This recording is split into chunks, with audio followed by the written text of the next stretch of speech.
अहो आंबाड्याची भाजी भाकरी करू का? हो कर, पण जरा तिकट कर बरं. चला तर करूया आंबाड्याची भाजी आणि भाकर.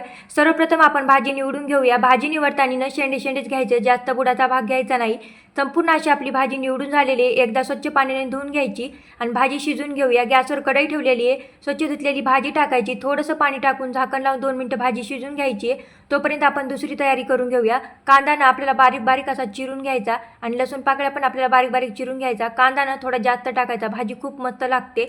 तर आपली आंबाड्याची भाजी पण मस्त अशी गाळ शिजलेली आहे. काय करायचं, चाळणीमध्ये ह्या भाजीला उपसून घ्यायचं आणि संपूर्ण पाणी निचरून घ्यायचं. जर तुम्हाला जास्त भाजी आंबट खायची नसेल तर एका स्वच्छ पाण्याने धुवून घ्यायची भाजी. आता आपण भाजीला फोडणी देऊन घेऊया. कढईमध्ये तेल टाकले, जिरे, मोहरी, बारीक कट केलेला लसूण, कांदा टाकून चांगला कांदा परतून घ्यायचा आहे. कांदा चांगला परतला की नंतर यामध्ये लाल तिखट टाकायचं, हळद पावडर टाकायचं. लाल तिखटनं थोडं जास्त टाकायचं, भाजी खूप मस्त लागते. नंतर आंबाड्याची भाजी शिजलेली टाकायची, चांगलं एकदा मिक्स करून घ्यायचं.